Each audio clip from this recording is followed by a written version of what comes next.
Alors que nous continuons notre série sur Daniel 11, les versets 40 à 45, nous avons regardé Daniel 11, les versets 10 à 16. Nous avons fait le lien avec le verset 40b et le verset 41. Nous avons montré la relation avec le peuple de Dieu. Et nous continuons cette histoire afin de mieux comprendre les batailles qui se sont passées. Mais juste avant, prenons la position adéquate et demandons à Dieu de nous instruire pleinement. Prions. Seigneur, nous voulons vraiment que tu nous instruises, que tu sois à nos côtés, que tu puisses nous indiquer, nous instruire dans toute la vérité et nous montrer chaque point que tu veux mettre en évidence avec ton peuple. Béni sois-tu. Que ton nom soit glorifié, exalté. Nous t'avons prié en ton saint nom, Jésus. Amen. Dans cette série prophétique, nous ne voulons pas rester que sur l'histoire ou que sur la politique. Nous voulons comprendre pourquoi le lien du roi du Sud et du roi du Nord. Des batailles, nous en avons toujours eu de tout temps. Des guerres, nous en avons toujours eu dans l'histoire. Mais qu'est-ce que Daniel 11, 40 à 45 nous rapporte? Et ce sur quoi je voudrais vraiment mettre l'accent, c'est le pays glorieux, le peuple de Dieu. Parce que cette bataille du roi du Sud et du roi du Nord prend toute sa place alors que nous sommes à la fin des temps, parce que le peuple de Dieu est en jeu, le peuple de Dieu est en difficulté. Quand nous regardons Daniel 11, 10 à 16, nous ne voyons pas d'emblée le rôle du peuple de Dieu. Nous comprenons qu'il y a le Nord, il y a Syrie et Égypte qui sont en lutte pour avoir des territoires. Et au fur et à mesure qu'ils sont en conflit, au fur et à mesure des guerres et des batailles, il y a des territoires qui passent d'un côté ou de l'autre. Et puis, à un moment, le roi du Nord, il rentre dans le pays glorieux. Mais est-ce que c'est vraiment cela que la Bible veut nous montrer? Parce que quand nous regardons Daniel 11, le verset 40, nous voyons encore ce conflit du roi du Nord et du roi du Sud. Et au verset 41, il nous dit « Il rentrera dans le pays glorieux ». Et pourtant, nous avons compris que ce sont les nouvelles de l'Est et du Nord qui vont le pousser à rentrer dans le pays glorieux. Pourquoi le pays glorieux? Au verset 44, il est dit, si nous regardons Daniel 11, le verset 44, allez avec moi, Daniel 11 et au verset 44. Daniel 11, 44, nous lisons « Des nouvelles de l'Orient et du septentrion viendront l'effrayer, et il partira avec une grande fureur pour détruire et exterminer des multitudes. » Il va recevoir ces nouvelles. Et ces nouvelles vont, dans un premier temps, l'effrayer, et dans un deuxième temps, le rendre furieux. Ce sont les différentes études que nous avons déjà élaborées. Si nous revenons dans cette étude qui nous concerne aujourd'hui, c'est vrai que nous avons regardé dans cette ligne, la ligne d'Israël, et ici, la ligne de Juda. D'accord? Alors, on va se demander, mais qu'est-ce que le roi du Nord et qu'est-ce que le roi du Sud vient faire ici? Mais le roi du Sud et le roi du Nord deviennent importants pour nous seulement s'ils sont en relation avec le peuple de Dieu. Parce que la Première Guerre mondiale, il y a eu des guerres, il y a eu la première, il y a eu la deuxième. Pourquoi aujourd'hui, face à tout ce qui se passe, pourquoi on va se poser la question où nous nous trouvons? C'est parce que nous comprenons que cette guerre devient prophétique et qu'elle a une relation directe avec le peuple de Dieu. Et ce qui est important pour nous, compliqué aussi et difficile, c'est d'arriver à mettre la jonction. Où est ce point? À quel moment intervient ce point? Afin de bien comprendre. Quand nous regardons, ici c'est la ligne de Juda. La ligne de Juda, il y a un point important. On a dit que le point tournant, c'est Josias. Josias, la Bible nous dit que quand tu mourras, alors les malheurs viendront. Mais nous savons que Josias est mort à Megiddo. Nous avons déjà vu le texte. Et peut-être un peu trop rapidement, j'ai fait le lien dans l'étude précédente entre Raphia et Megiddo. Mais maintenant, zoomons. On va aller un peu plus en détail pour comprendre cette histoire. Voilà, Josias est le roi de Juda. C'est le roi particulier. C'est le roi du rassemblement. Et après ce roi-là, viendra le jugement. Josias va mourir à Megiddo. Mais il va mourir comment? Regardons un peu plus en détail ce qui va provoquer la mort de Josias. Nous sommes à la diapo 49, dans 2 Rois 23, verset 29. De son temps, Pharaon Nécho, donc roi d'Égypte, le roi du Sud, monta contre le roi d'Assyrie, vers le fleuve de l'Euphrate. Le roi Josias marcha à sa rencontre et Pharaon le tua à Megiddo dès qu'il le vit. On pourrait se dire que c'est simple. Le texte, il est clair.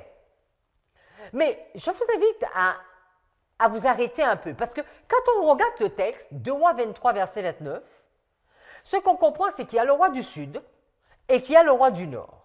Le roi du Sud, Égypte, le roi du Nord, Assyrie. Et qu'il va y avoir une lutte entre le roi du Sud et le roi du Nord. Et que Josias est pris entre cette bataille du roi du Sud, du roi du Nord. Mais est-ce que c'est aussi simple? Est-ce que c'est vraiment cela?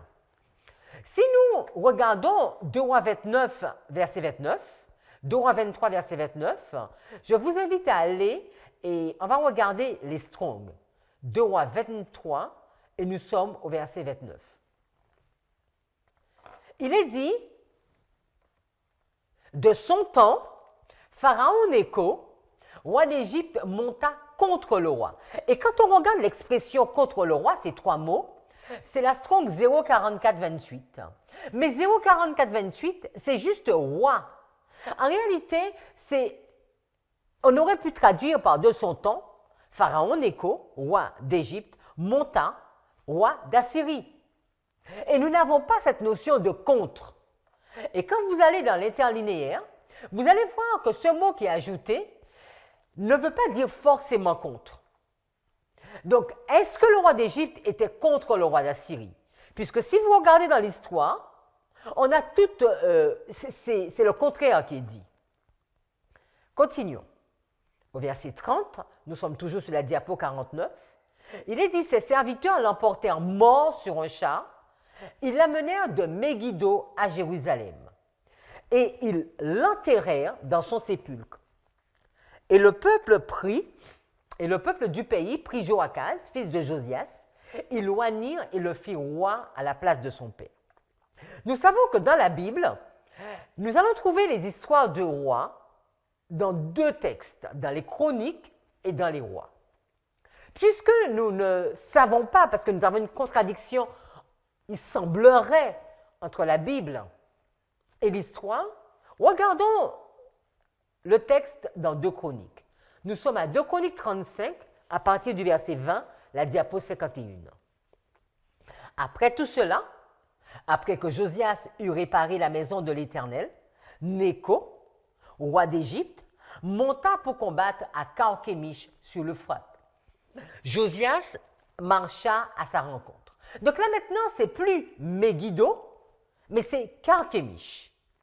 Voilà un roi du Sud qui veut aller combattre à Carchemish. Nous continuons. Et Nécho lui envoya des messagers pour dire, « Qu'y a-t-il entre toi et moi, roi de Juda? Ce n'est pas contre toi que je viens aujourd'hui. » Donc le problème, ce n'est pas toi. C'est contre une maison avec laquelle je suis en guerre. Et Dieu m'a dit de me hâter. Ne t'oppose pas à Dieu qui est avec moi, de peur qu'il ne te détruise. Mais Josias ne se détourna point de lui, et il se déguisa pour l'attaquer sans écouter les paroles de Nécho qui venaient de la bouche de Dieu. Il s'avança pour combattre dans la vallée de Megiddo. Les archers tirèrent sur le roi Josias, et le roi dit à ses serviteurs, « Emportez-moi, car je suis gravement blessé. » Ses serviteurs l'emportèrent du char, le mirent dans un second char qui était à lui, et l'amenèrent à Jérusalem. Il mourut et fut enterré dans le sépulcre de ses pères. Tout Juda et Jérusalem pleurèrent Josias. Voilà, Josias meurt à Megiddo. Si nous regardons l'histoire, nous avons le roi du Sud. Donc, le roi du Sud, c'est l'Égypte. Et à cette époque, Égypte, excusez-moi, et à cette époque, il y avait le roi du Nord. Je vais mettre...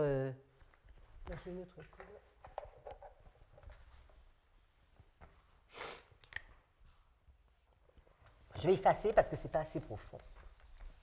Donc, on a le roi du Sud, Égypte. Et il y a le roi du Nord, à cette époque, qui est Assyrie.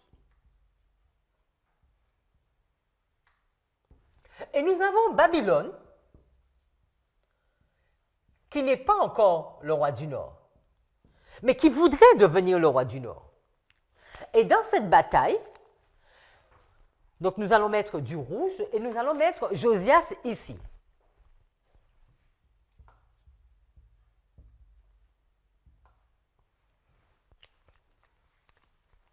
Le roi du Sud est allié avec le roi du Nord pour aller combattre Babylone. Donc voilà cet ensemble, roi du Sud plus roi du Nord présent pour combattre Babylone. Et Josias va vouloir s'interposer ici. Et cela va se passer à Megiddo. Et à cette bataille, Josias va mourir. Mais Nécho dit bien à Josias que Josias, tu n'es pas mon ennemi. Mon ennemi en réalité c'est Babylone. Parce que moi, le roi du Sud, je vais combattre contre Babylone. Et cette bataille, c'est la bataille de Carchemish qui va avoir lieu sous l'Euphrate. Mais ce n'est pas la bataille de Carchemish de l'année -605 qui est à la 4e année de Joachim.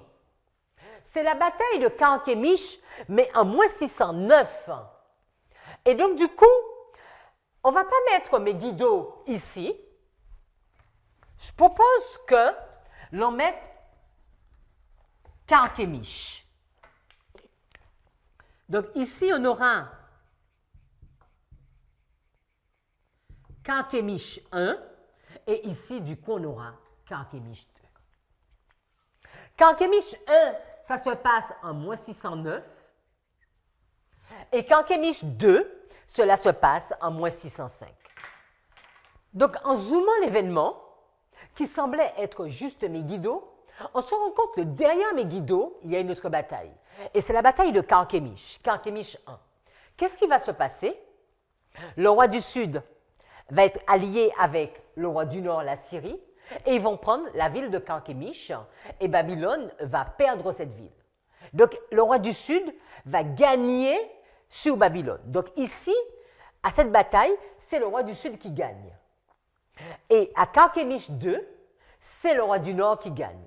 Un peu comme Raphia, le roi du Sud qui gagne, et Pagnon, le roi du Nord qui gagne. Mais n'oublions pas que des batailles, il y en a toujours eu. Des guerres, il y en a toujours eu. Qu'est-ce que Dieu veut nous montrer? Plus que Carchemish, je crois que Dieu veut nous montrer Megiddo. Parce que Megiddo, c'est la bataille où Josias meurt. Josias meurt à Megiddo, on est d'accord? Et Josias va mourir en voulant s'interposer dans cette bataille qui va avoir lieu entre le roi du Sud et le roi du Nord. Il est important de comprendre Carchemish, de comprendre le -609. Vous savez qu'en -609, cette bataille va avoir lieu. Et en -609, c'est à ce moment-là que Babylone va devenir le roi du Nord. Parce qu'en -609, alors que, on va dire que c'est le roi du Sud qui gagne, Mais on pourrait se dire également, on se rend compte qu'en 609, il y a un changement du roi du Nord. Parce qu'en 609, le roi du Sud va gagner, mais pas avec beaucoup de victoires. Le roi du Sud va gagner, oui, mais l'Assyrie va perdre cette notion de roi du Nord et le roi du Nord va venir ici. Résumons. Le roi du Sud est allié avec le roi du Nord, qui est Assyrie. Le roi du Sud, c'est l'Égypte. Ils veulent se mettre ensemble, roi du Sud, roi du Nord, pour aller contre Babylone, qui veut être le roi du Nord. Dans cette bataille, Josias va intervenir à Megiddo. Et Josias va mourir alors qu'il y a cette montée. C'est-à-dire que Josias, la mort de Josias pointe à quel moment le roi du Nord arrive. Parce que c'est dans cette bataille où Josias va mourir.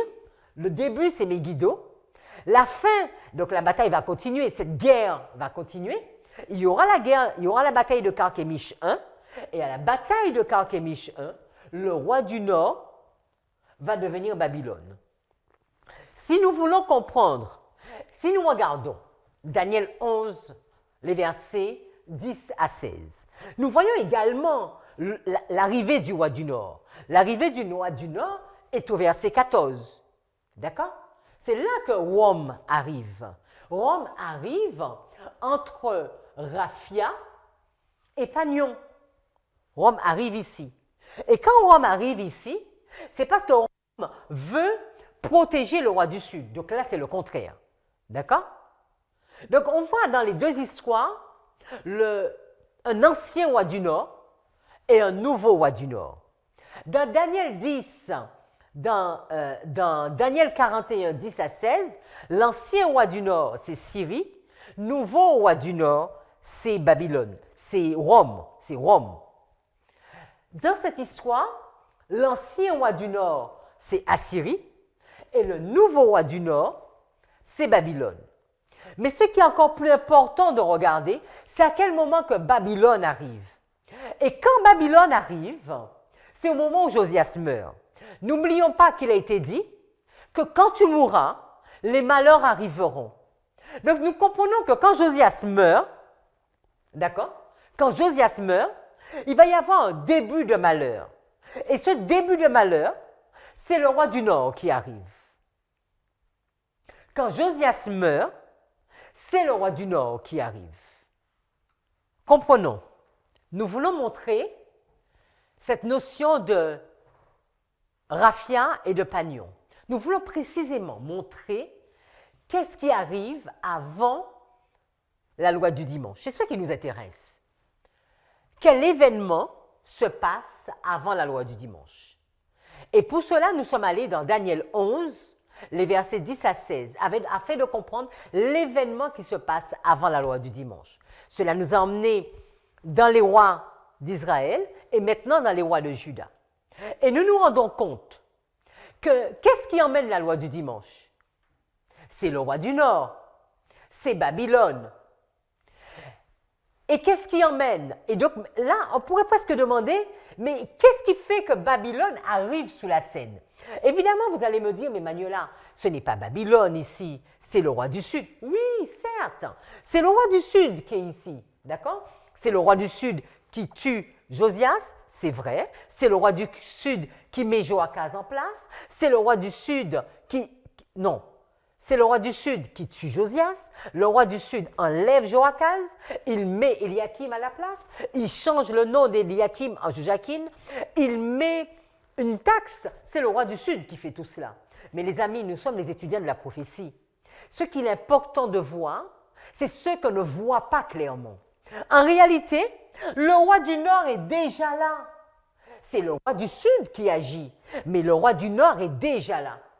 Sauf que le roi du Nord n'est pas en conflit avec le peuple de Dieu à ce moment-là. C'est le roi du Sud qui est en conflit avec le peuple de Dieu. Mais n'oublions pas qu'au même moment, à la même date, au même point, à la même balise, alors qu'il y a Joachaz ici, on aurait pu mettre roi du Nord, Babylone. Parce que Babylone arrive ici. Parce que Babylone, en moins 609, l'année de la mort de Josias, c'est à ce moment-là que Babylone prend la Syrie. Donc le roi du Nord, il arrive au moment même de la mort de Josias. Donc ce qui est important de noter, nous allons noter Carchemish, parce que nous voulons comprendre cette bataille du roi du Nord et du roi du Sud. Mais comment le roi du Nord monte? Alors on va se dire, mais dans notre histoire, le roi du Nord, il est monté depuis 1989. Daniel 11, verset 40b. Donc ce serait le verset 10. Le verset 10, le roi du Nord gagne. C'est la montée du roi du Nord.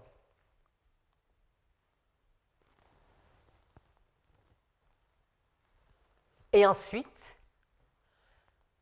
nous avons Carchemish. Mais ici, alors que le roi du Nord monte, qu'est-ce qui se passe pour le peuple de Dieu? Et c'est l'histoire de Josias. C'est la mort de Josias. C'est le jugement qui arrive. Dès 89, nous sommes entrés dans cette phase. Mais peut-être que jusqu'à maintenant, nous en sommes encore inconscients. Si nous nous arrêtons sur le mot Megiddo, nous sommes à la diapo 52, Megiddo. Megiddo, ça vient de la Strong 04023, emplacement de troupes.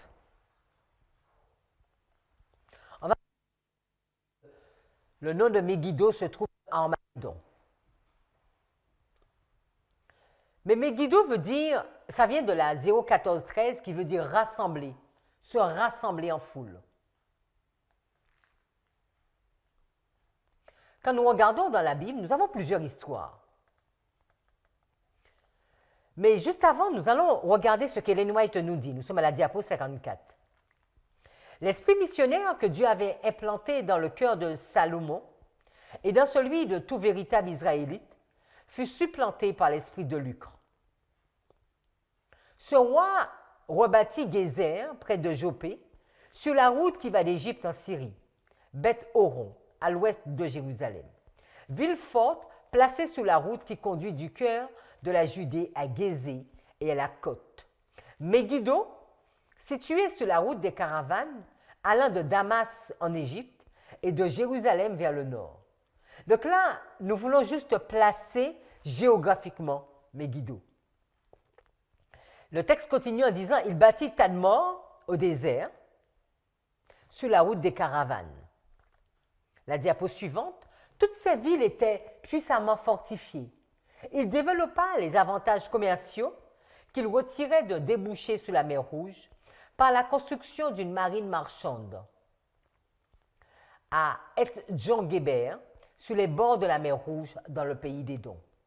Des matelots entraînés furent envoyés de Tyr auprès des serviteurs de Salomon pour équiper ces vaisseaux qui allèrent à Ophir.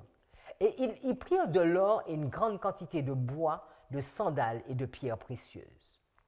Megiddo, c'est sur une place commerciale, qu'on pourrait dire. Megiddo est très stratégique. Si nous allons sur Wikipédia, il y a des informations sur cette bataille, la bataille de Megiddo. Il nous est dit à la diapo 56, la bataille de Megiddo en 609 avant Jésus-Christ est une des batailles racontées dans le deuxième livre de Chroniques, le texte que nous avons déjà pris. Selon le récit biblique, elle aurait opposé l'armée égyptienne du pharaon Néchao II, Nécho, aux troupes du royaume de Juda, menées par le roi Josias. Les troupes égyptiennes se portaient, alors écoutez bien ce qu'ils disent, les troupes égyptiennes, donc le roi du Sud, se portaient au secours des Assyriens, alors envahis par les troupes babyloniennes. Donc le roi du Sud qui vient pour aider le roi du Nord face au nouveau roi du Nord qui est en train de monter. Alors envahi par les troupes babyloniennes de Nabopolassar. Ils sont bloqués sur la Via Maris au niveau de Megiddo par l'armée de Josias. Les Égyptiens remportent la bataille et Josias est tué par un archer. Continuons, 57. Le passage parallèle au deuxième livre des rois, donc là on avait vu Chronique, maintenant c'est les rois, ne mentionne pas de bataille. Il indique seulement que Néchao a tué Josias à Megiddo, mais sans fournir d'explication. Il reste volontairement vague sur les circonstances de la mort de Josias. La version des Chroniques a été mise en doute par les historiens. En effet, le royaume de Juda était alors vassal de l'Égypte. Donc, on donne un peu plus d'informations. On zoome. Le royaume de Juda était vassal d'Égypte. Il semble peu vraisemblable que Josias ait eu les capacités militaires pour s'opposer à l'armée égyptienne. Donc, c'est ce que Wikipédia nous dit. Il semble plus crédible de considérer que Josias s'est présenté devant Néchao et qu'il a été exécuté pour des raisons politiques, peut-être parce que sa royauté à l'Égypte avait été mise en doute. Donc là, je vous rapporte juste les faits qui sont mentionnés. Nous sommes toujours sur la bataille de Megiddo. Vous savez, il y a eu plusieurs batailles à Megiddo. Il y a eu la bataille de Megiddo en 1483 et il y a eu cette fameuse bataille, la victoire de Pharaon Nécho sur le roi de Josias en moins 609. Mais on veut comprendre un peu, c'est quoi Megiddo? Pourquoi Josias meurt à Megiddo? Et Megiddo, c'est à ce moment-là, pas dans cette bataille, parce que c'est dans la bataille de Carchemish, mais c'est à la même période où le roi du Nord monte. Alors, la diapo 59 nous dit, cette bataille de Megiddo, donc toujours avec Wiki, la bataille de Megiddo est enregistrée comme ayant eu lieu en 609 avant Jésus-Christ, lorsque le pharaon Nécho II de l'Égypte a conduit son armée à Carchemish, donc au nord de la Syrie, pour se joindre à ses alliés, l'empire néo-assyrien en déclin, contre la montée de l'empire néo-babylonien. Cela nécessitait de traverser un territoire contrôlé par le royaume de Juda. Le roi de Judée, Josias, a refusé de laisser passer les Égyptiens. Les forces judéennes ont combattu les Égyptiens à Megiddo, ce qui a entraîné la mort de Josias, et son royaume est devenu un État vassal de l'Égypte. Ici, dans ce texte, il nous est dit que Juda, le royaume de Josias, est devenu vassal de l'Égypte. Mais nous savons que ça ne s'est pas fait tout de suite. Regardons bien ce qui s'est passé. Josias, il meurt à Megiddo. Quand Josias meurt à Megiddo, le peuple pleure Josias et le peuple met à sa place son fils Joachaz. La Bible nous dit que Joachaz est resté, il a régné pendant 3 mois. Donc, on comprend que le roi du Sud, il a aidé le roi du Nord contre la Babylone, et maintenant qu'il sort de cette bataille de Carchemish, d'accord, il descend et il passe sur Juda, parce qu'on a vu que Juda, c'était le point de passage, d'accord? Donc, en montant, il tue Josias, et au retour, il va à Juda, d'accord? Le texte, la Bible ne nous le dit pas. Et là, qu'est-ce qu'il fait? Il enlève Joachaz de son trône, il prend Éliakim, il met à la place de Joachaz, il emmène Joachaz en Égypte, il change le nom de Éliakim en Joachim et il met une taxe sur ce pays. Son royaume est devenu un État vassal de l'Égypte. La bataille, donc nous sommes toujours à la diapo 59, la bataille est enregistrée dans la Bible hébraïque, le grec. Alors que Nécho II a pris le contrôle du royaume de Juda, les forces combinées assyro-égyptiennes ont perdu contre les Babyloniens à la chute de Haran. On reprend. Il est dit, alors que Nécho, donc le roi du Sud, a pris le contrôle du royaume de Juda, d'accord? Donc il a même imposé un nouveau roi. Les forces combinées Donc les forces combinées sont combinées de quoi? De Assyrie, assyro-égyptienne, Assyrie, roi du nord, et Égypte, roi du sud. Ils vont ont perdu contre les Babyloniens à la chute de Haran, après quoi l'Assyrie a en grande partie cessé d'exister en tant qu'État indépendant. Ils ont gagné, oui, le roi du Sud a gagné parce qu'il a pris Carchemish. Mais comme on a vu, le roi d'Assyrie a cessé d'être le roi du Nord et que c'est Babylone maintenant qui est le roi du Nord. Donc, encore une fois, la bataille de Megiddo nous pointe sur la montée du roi du Nord. Qu'est-ce que la Bible nous parle? Qu'est-ce que la Bible nous dit sur la bataille de Megiddo? Il y a eu combien de batailles? Si nous regardons, il y a eu plusieurs batailles à Megiddo. Vous savez que Megiddo, c'est un point de passage assez important dans la Bible. Vous vous souvenez certes de la bataille de Barak, Déborah sur les Cananéennes. C'est une bataille que nous allons trouver dans Juges 4, verset 15. Et vous savez que cette bataille de Déborah, Barak, a lieu à Megiddo. Je vous invite à prendre la diapo 62 avec moi.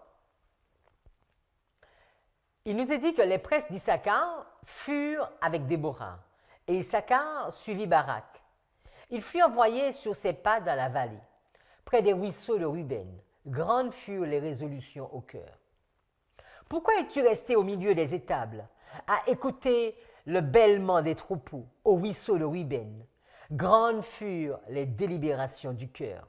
Les rois vinrent et combattirent. Ils combattirent. Alors combattirent les rois de Canaan à Tanak, aux eaux de Megiddo.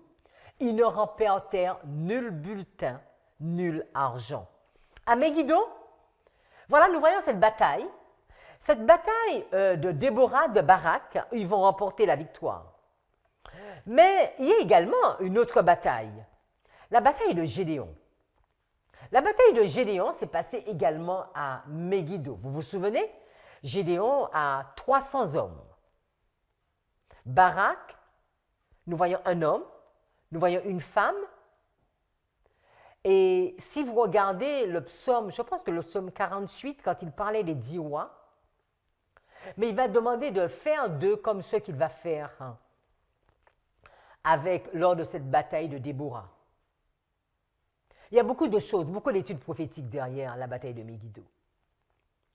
Gédéon, si nous sommes à la diapo 63, si nous regardons Juges 6, verset 15, Gédéon lui dit « Ah, mon Seigneur, avec quoi délivrai-je Israël? Voici ma famille est la plus pauvre en Manassé, et je suis le plus petit dans la maison de mon père. » Verset 33, « Tout Madian, Amalek et les fils de l'Orient se rassemblèrent, ils passèrent le Jourdain et campèrent dans la vallée de Jizreel. » Et si vous regardez la vallée de Jizreel, vous allez voir, c'est à côté de Megiddo. Dans Juges 6, versets 34 et 35, il est dit « Gédéon fut revêtu de l'Esprit de Dieu, il sonna de la trompette, et Abiézer fut convoqué pour marcher à sa suite. Il envoya des messagers dans tout Manassé, qui fut aussi convoqué pour marcher à sa suite. Il envoya des messagers dans Aser, dans Zabulon et dans Nephtali, qui montèrent à leur rencontre. »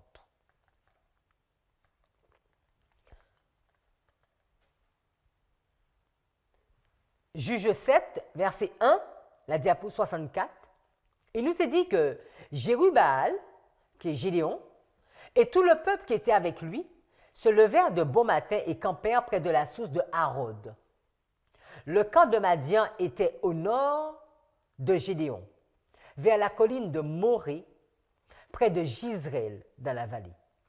Et on sait que Jizreel, donc si vous regardez sur une carte, si vous regardez la diapo 60, vous allez voir la vallée de Jizreel, voilà une carte avec la vallée de Jizreel, la diapo 60, et vous voyez où se trouve Megiddo, et vous voyez Megiddo est au 3 et Jizreel est au 4.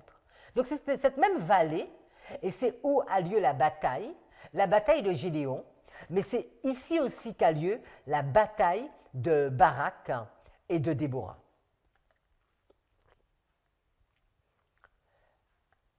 Alors, qu'est-ce que cela peut bien vouloir nous dire, Megiddo? Si nous regardons, vous savez qu'il va y avoir cette bataille de Déborah. Alors, je vais noter ici. Est-ce qu'il y a un point important aussi? Nous voulons comprendre la notion du roi du Sud et du roi du Nord, mais ce n'est pas juste la bataille qui nous intéresse, c'est comment me préparer, dans quel temps je suis. Quand on regarde la bataille de Déborah et de Barak, je vais le mettre volontairement sans H, le Déborah.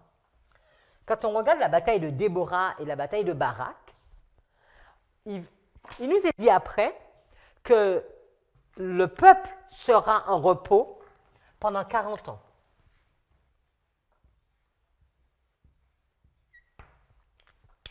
Quand nous regardons la bataille de Gédéon dans le même lieu, le peuple va être en repos pendant 40 ans. Alors, je vous donne les textes.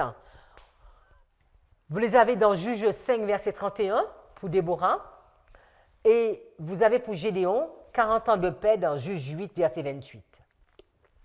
Mais nous savons que Josias, il avait 8 ans. Il a régné 31 ans. Donc, il est dans sa 40e année. Alors que Josias est dans sa 40e année, donc on va mettre Josias ici. Là, je vais mettre la 40e année. Il va mourir à la bataille de Megiddo. Et il y a un autre homme, également dans sa 40e année de règne. Donc, c'est Saül. Saül, à sa 40e année de règne, va mourir également à Megiddo. Alors ici, ce point-là, c'est Megiddo. Megiddo est beaucoup associé au nombre 40. Donc, on reprend, Barak et Déborah, ils gagnent la bataille, il y a 40 ans de paix. Gédéon gagne la bataille à Megiddo, 40 ans de paix. Josias meurt la 40e année. Saül meurt, 40e année de règne. Quand nous regardons la diapo 65, nous pouvons voir cette bataille de Megiddo en relation avec le nombre 40. Et nous savons, il y a de très belles études sur le nombre 40. Nous comprenons que Gédéon, il a ses 300 hommes. Et avec ces 300 hommes, il va gagner. Barak et Déborah, ils vont gagner à cette bataille de Megiddo. Qu'est-ce que cela pourrait bien vouloir nous dire aujourd'hui? Comprenons-nous que quand nous arrivons ici, que Dieu suscite un peuple, il y a un Gédéon qui se lève,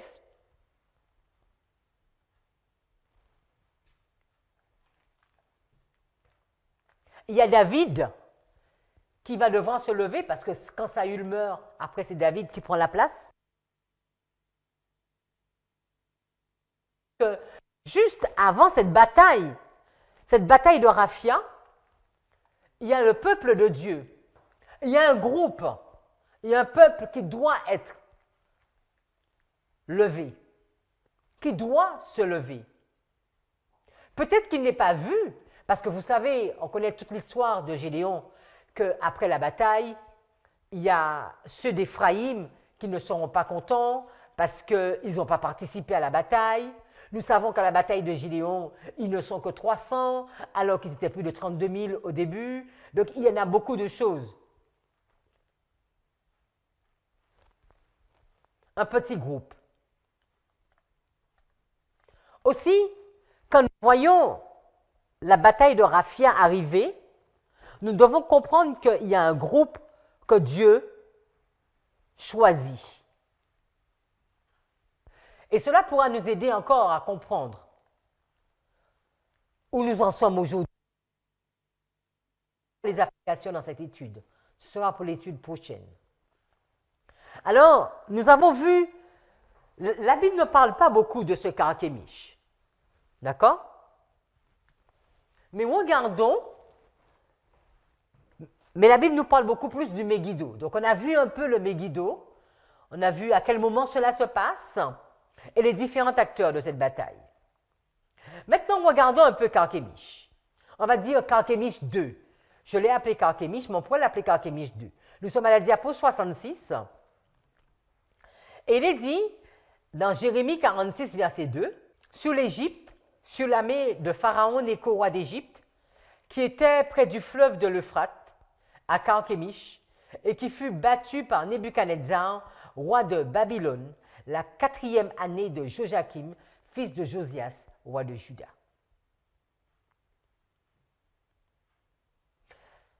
Dans Jérémie 46, verset 25, il est dit, l'Éternel des armées, le Dieu d'Israël, dit, voici, je vais châtier Amon de No, Pharaon, l'Égypte, ses dieux et ses rois. Pharaon et ceux qui se confient en lui. Je les livrerai entre les mains de ceux qui en veulent à leur vie, entre les mains de Nebuchadnezzar, roi de Babylone, et entre les mains de ses serviteurs. Et après cela, l'Égypte sera habitée comme au jour d'autrefois, dit l'Éternel. Il y a toute une étude que nous aurons l'occasion de faire sur à quel moment le roi du Sud tombe réellement. Souvent, nous avons pensé que le roi du Sud était terminé au verset 41. Mais ce n'est pas si juste que cela. Parce qu'au verset 40b, Daniel 11, 40b, on a souvent pensé que la fin du roi du Sud arrivait au verset 40b. Ce n'est pas si juste. Parce qu'au verset 42, nous allons voir qu'il y a encore l'Égypte qui est encore mentionnée. Et quand nous regardons dans l'histoire, dans plusieurs études, si nous regardons les versets 10 à 16, nous allons voir que l'Égypte ne tombe qu'après la prise du pays glorieux. C'est déjà un premier témoin. Si nous regardons dans l'histoire de Juda, l'Égypte, ce pays ne sera pris qu'après la chute de Juda, après l'entrée dans le pays glorieux. C'est encore un deuxième témoin qui nous montre que l'Égypte ne tombe pas ou bien n'est pas détruit complètement avant la prise du pays glorieux. Regardons ce que signifie Carchemish. Carchemish veut dire forteresse de Kémosh. Alors, avant, c'était la capitale étienne au nord-est d'Israël, sur le fleuve d'Euphrate, qui sera prise par le pharaon Nécho, puis par Nebuchadnezzar. Donc, c'est ce qu'on comprend. Carchemish est pris par pharaon Nécho, c'est Carchemish 1. Et Carchemish va être pris par Nebuchadnezzar, c'est Carchemish 2. Vous l'avez dans la Strong, la 03751. Si nous regardons un peu dans l'histoire, sur Wikipédia, qu'est-ce qu'il est dit? Nous sommes à la diapo 68. À l'été moins 605, donc les 4 ans après 609, une importante bataille se déroula à Carchemish entre les armées babyloniennes de Nebuchadnezzar II et du pharaon Nécho II. Le but de Nécho était de contenir les velléités babyloniennes d'expansion vers l'ouest et de couper leur route commerciale à travers l'Euphrate. Les Égyptiens furent défaits par une attaque surprise des Babyloniens et furent repoussés hors de Syrie. Nabuchodonosor détruit la ville. Il fallut attendre l'époque romaine pour que la ville soit réoccupée. Je pense que nous voyons bien cette relation entre Carchemish 1 et Carchemish 2. Le roi du Sud gagne cette ville, cette partie, ce territoire, en moins 609, et le roi du Nord gagne en moins 605. La diapo 69 nous dit, la bataille de Carchemish a lieu à Carchemish en moins 605, et il nous dit que quand Ninive, la capitale assyrienne, est prise par les Mèdes et les Babyloniens en moins 612, les Assyriens déplacent leur capitale vers Haran. Cette dernière est capturée par les Mèdes et les Babyloniens en moins 610. L'Égypte, alors alliée des Assyriens, se porte à leur secours en 609, date à laquelle Assur-Ubalite II, dernier roi assyrien, perd sa vie en tenant vainement à reconquérir Haran. Vous savez qu'avant cette période, avant la bataille de Megiddo, de Carchemish I, de Carchemish II, il y a eu d'autres batailles. Il y a eu d'autres batailles entre le roi du Nord et le roi du Sud. De même qu'avant Raphia, il y a eu des batailles entre le roi du Nord et le roi du Sud. Et si vous regardez dans l'histoire, il y a eu des batailles entre le roi du Nord et le roi du Sud entre les années moins 668 et moins 630. Si nous regardons la diapo 70, il est dit que Sargon II et ses successeurs, Sennachérib, que nous connaissons dans l'histoire d'Ésaïe avec Ézéchias, Ashar-Daon et Assur-Banipal, que l'on regroupe sous l'appellation de dynastie les Sargonides, vont mener Assyrie à un degré de puissance jusqu'alors jamais atteint, à tel point qu'on peut parler d'un empire. Aucune autre puissance n'est en effet en mesure d'y faire face. Certains grands royaumes cherchent à appuyer des révoltes dans l'empire assyrien, même pour affaiblir. Mais ils subissent chacun à leur tour une cuisante défaite sur leur sol même. On continue. Il est dit, l'Urartu est écrasé par Sargon II en 714 et se concentre alors sur la région arménienne. L'Égypte est envahie par Acharadon qui prend Memphis, puis Assur-Banipal qui prend Thébès. L'élam, après avoir soutenu de nombreuses révoltes en Babylonie, est finalement envahi par Assur-Banipal qui pille sa capitale Suse en 646. Si aucun de ces royaumes n'est incorporé durablement dans l'empire assyrien, il n'empêche que les rois de ces derniers témoignent d'une puissance et d'un rayon d'action sans précédent. C'est pourquoi ces textes sont là, c'est parce que nous voulons montrer qu'il y a eu d'autres batailles entre le roi du Sud et le roi du Nord. Et que cette bataille, avant cette bataille de Carchemish, il y avait une bataille qui avait été gagnée par le roi du Nord. De même qu'avant Raphia, c'était le roi du Nord qui avait gagné cette bataille et que c'était la Syrie qui avait gagné la bataille avant Carchemish I. Donc la même structure.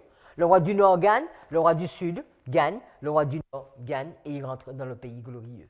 Et dans l'histoire de Juda, ça a été la même chose. Le roi du Nord a gagné, le roi du Sud a gagné une partie, le roi du Nord a gagné et le roi du Nord est entré dans le pays glorieux.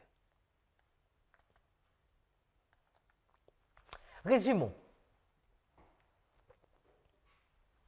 Bataille entre le roi du Nord et le roi du Sud.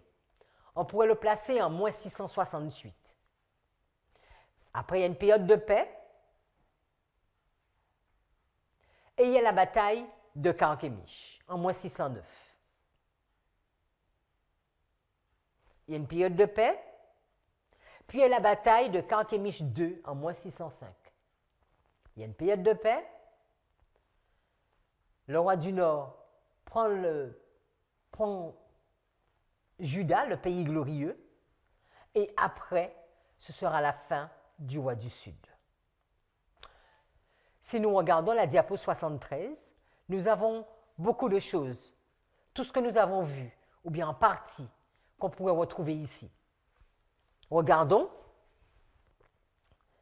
en moins 668, il y a la bataille roi du Nord contre roi du Sud. Roi du Nord gagne. Il y a la paix, et après il y a la bataille de Carchemish, en moins 609. Mais nous avons beaucoup insisté sur la bataille de Megiddo, parce que nous comprenons qu'à la bataille de Megiddo, c'est le jugement qui commence, et il y a un peuple qui est choisi. Il y a un groupe qui est choisi. C'est Déborah, c'est Barak. mais c'est Gédéon avec les 300 hommes. Ce sont les prêtres. Vous savez que quand on regarde le dénombrement des enfants d'Israël, dans Nombre au chapitre 1er, et si vous prenez le temps de regarder le nombre parmi les Lévites, vous savez que la tribu de Lévi était composée de 2 parties, 2 fonctions, les Lévites et les prêtres. Et quand nous regardons les nombres, si nous faisons le calcul, le cumul, nous allons voir qu'il manque 300. Et ce 300 correspond aux prêtres. Ce n'est pas le but de l'étude, mais si nous regardons rapidement, dans le dénombrement, nous sommes dans Nombre chapitre 3, au verset 28, il va nous dire que Kohath représentait 8600 personnes. Au verset 34, il va nous dire que Merari, c'était 6200. Et au verset 34, et nous avons Gershom, au verset 22, ils sont 7500. Si nous faisons le calcul, le cumul, cela nous fait 22 300 personnes. Or, la Bible va nous dire dans Nombre chapitre 3, verset 39, tous les Lévites dont Moïse et Aaron firent le dénombrement sous l'ordre de l'Éternel, selon leur famille, tous les mâles depuis l'âge d'1 mois et au-dessous furent de 22 000. Or, quand nous faisons le calcul, nous trouvons bien 22 300. Et nous pouvons comprendre que ces 300, c'était des prêtres. Aussi, nous comprenons que quand, à la bataille de Megiddo, quand Josias meurt, les prêtres sont présents. Parce que à la bataille de Megiddo, c'est la bataille de Gédéon. Et à la bataille de Gédéon, ils sont au nombre de 300. Cela peut juste nous aider à comprendre mieux où placer Carchemish, mais quand nous ferons nos applications. Alors nous sommes à la diapo 73, et à la diapo 73, nous avons résumé un peu tout ce que nous avons vu aujourd'hui. Carchemish en moins 609, Carchemish en moins 605. Quand vous voyez Carchemish en moins 609, vous pensez également à la bataille de Megiddo. En moins 609, à Megiddo, Josias meurt par le roi du Sud. La Syrie n'est plus un État indépendant. Juda devient un État vassal de l'Égypte.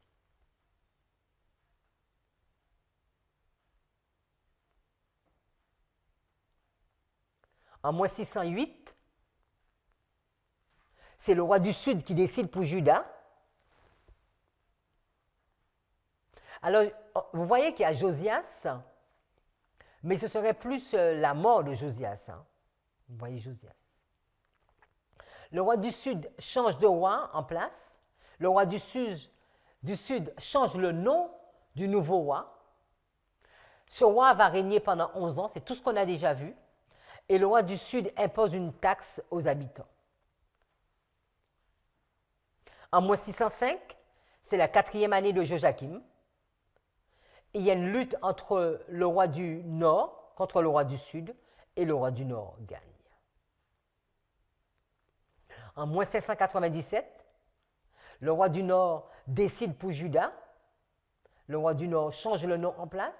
Le roi du Nord change le roi en place. Il change le nom du nouveau roi, qui lui aussi va régner 11 ans. Et après, c'est la fin de l'empire de Juda.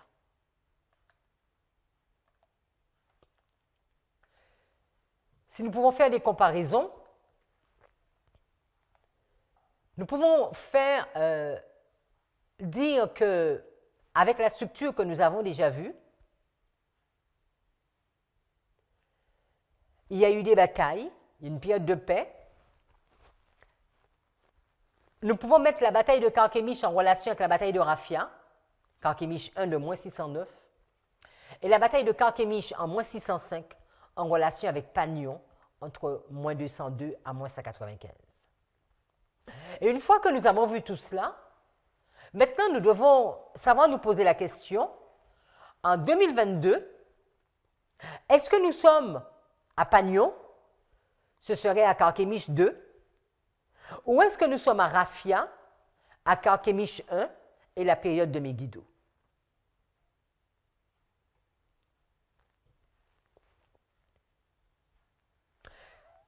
Pour comprendre la période de Megiddo, nous avons regardé Josias, nous avons regardé Gédéon, nous avons regardé Barak et Déborah.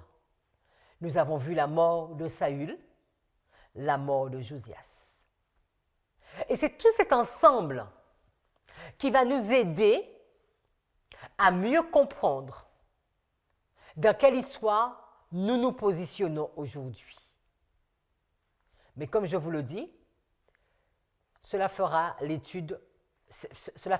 partie de la prochaine étude. Un point sur lequel je voudrais vraiment m'arrêter, c'est sur la mission de Jérémie. Jérémie a été ce prophète qui va beaucoup intervenir dans la vie de Josias. Nous sommes à la diapo 78. Nous sommes à Jérémie chapitre 46, la parole du Seigneur qui vient à Jérémie le prophète contre les nations, à l'égard de l'Égypte, contre l'armée de Pharaon Nécho, roi d'Égypte, qui était près du fleuve de l'Euphrate à Carchemish, laquelle Nebuchadnezzar, roi de Babylone, bâtit en la 4e année de Joachim, fils de Josias, roi de Juda. Et au verset 7, il est dit « Qui est celui qui monte comme le Nil, et dont les eaux s'émeuvent comme les fleuves? L'Égypte s'élève comme une rivière, et ses eaux s'émeuvent comme les fleuves. Et elle dit, je monterai, je couvrirai la terre, je détruirai la ville et ceux qui y habitent. Montez-vous, chevaux, et vous, chariots, ragez, et que les hommes vaillants sortent, les Éthiopiens, les Libyens, qui manient le bouclier, et les Ludiens, qui manient et bandent de l'arc. La diapo suivante. Car c'est le jour du Seigneur, Dieu des armées, un jour de vengeance, afin qu'il le venge de ses adversaires. Et l'épée dévorera, et elle sera rassasiée, et sera enivrée de leur sang, car le Seigneur Dieu a des armées, un sacrifice dans le pays du Nord, près du fleuve de l'Euphrate. La parole que le Seigneur dit à Jérémie le prophète, verset 13, comment Nebuchadnezzar, roi de Babylone, devait venir et frapper le pays d'Égypte. Déclarer en Égypte, et publier à Migdol, et publier à Noph, et à Tampanès, dites, tiens ferme et prépare-toi, car l'épée dévorera tout autour de toi. Pourquoi tes vaillants hommes sont-ils emportés? Ils n'ont pas tenu ferme, parce que le Seigneur les a poussés. Dans cette bataille du roi du Nord, du roi du Sud, Dieu dit que c'est lui qui manie l'épée. La diapo 80, l'Égypte est comme une très belle génisse, mais la destruction vient, elle vient du Nord. Ses mercenaires aussi sont au milieu d'elle, comme des veaux engraissés, car ils ont aussi tourné le dos et se sont enfuis ensemble. Ils n'ont pas tenu ferme parce que le jour de leur calamité est venu sur eux, ainsi que le temps de leur visitation. La fille d'Égypte sera honteuse et sera livrée à la main du peuple du Nord. Le Seigneur des armées, le Dieu d'Israël dit, « Voici, je vais punir la multitude de nous, et Pharaon et l'Égypte, et ses dieux et ses rois, tant Pharaon que tous ceux qui se confient en lui. » Les amis, nous sommes loin d'oublier que le peuple d'Israël a plus d'une fois cherché refuge en Égypte.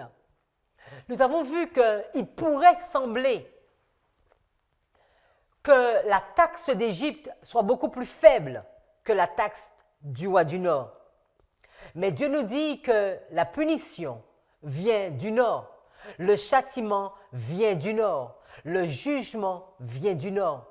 Quand nous voyons le roi du Sud, et même si à première vue, il semblerait que le roi du Sud est l'ascendant, que le roi du Sud soit supérieur en nombre, en cavaliers, en armes et que sais-je, Dieu nous dit que le jugement vient du Nord et que le jugement est en train de venir. Quand nous voyons Josias mourir, nous devons savoir que même si le roi du Sud est présent, le roi du Nord est déjà en place et le roi du Nord va tout ravager sur son passage. Le roi du Nord, va détruire l'Égypte, le roi du Nord va détruire le pays glorieux. Jérémie avait beaucoup parlé à ce peuple. Comme on pourrait se dire, beaucoup de voix s'élèvent aujourd'hui encore, afin d'interpeller le peuple de Dieu, que le roi du Nord arrive. Il n'a pas changé. La papauté, ce roi du Nord est toujours le même. Il se lèvera. Parce que le jugement est dans ses mains. Jérémie 46, diapo 81, et nous allons nous arrêter ici. Verset 26, « Et je les livrerai à la main de ceux qui cherchent leur vie, et à la main de Nebuchadnezzar, roi de Babylone, et à la main de ses serviteurs. Mais après cela, il sera habité comme au jour d'autrefois, dit le Seigneur. Mais toi, n'aie pas peur, ô mon serviteur Jacob, et ne sois pas consterné, ô Israël, car voici je te sauverai d'un pays lointain, ainsi que ta semence du pays de leur captivité. Et Jacob reviendra et sera en repos, et à l'aise, et personne ne lui fera peur. N'aie pas peur, ô Jacob, mon serviteur, dit le Seigneur, car je suis avec toi, quand j'en finirai entièrement avec toutes les nations parmi lesquelles je t'aurai chassé. Mais toi, je n'en finirai pas entièrement avec toi, mais je te corrigerai avec mesure. Toutefois, je ne te laisserai pas tout à fait impuni. Le roi du Nord arrive, les amis. Il est déjà présent, il est en place, il a commencé à agir. Et parfois, dans son silence, nous pouvons penser même que la prophétie ne va pas se réaliser, que ce que Dieu a dit ne se réalisera pas, mais c'est faux. Le roi du Nord viendra, mais Dieu nous dit « n'aie pas peur ». N'aie pas peur, parce que je serai ton bouclier. N'aie pas peur, parce que je serai à tes côtés. Et que dans notre histoire, nous pouvons nous poser certainement la question, mais nous sommes où? Carchemish 1 ou Carchemish 2? Carchemish 1, Carchemish 2, c'est la même bataille. C'est juste une question de temps. Je prends le territoire et tu prends le territoire. Le roi du Sud prend le territoire en premier, le roi du Nord prend le territoire en deuxième. Tout ceci doit nous permettre de comprendre un peu plus sur notre histoire aujourd'hui. Mais avant de continuer, nous allons nous arrêter ici et prier. Seigneur, nous voulons te remercier pour cette étude que tu nous as permis de mener jusqu'au bout, avec beaucoup de difficultés certes, mais avec beaucoup de courage, avec cette vision de donner ce message jusqu'au bout. Béni sois-tu, Dieu éternel, Prince de paix. Merci pour ce que tu fais. Et nous savons, Seigneur, que tu as un plan, un véritable plan pour ton peuple. Alors merci de la façon que tu opères, que tu as opéré et que tu opéreras chaque jour pour nous. Que nous puissions comprendre clairement notre histoire. Et même s'il semblerait que le roi du Nord soit silencieux, que nous puissions comprendre que la prophétie se réalisera parfaitement. Parce qu'il vient. Il vient du Nord, le jugement. Et que Seigneur, c'est toi qui l'as mandaté afin de punir les habitants de cette terre. Et afin également de corriger ton peuple. Que nous puissions avoir une confiance complète et totale en toi, sachant que tu gères et que tu maîtrises notre situation, comme tu as toujours maîtrisé toute situation. Béni sois-tu. Nous t'avons prié en ton saint nom, Jésus. Amen.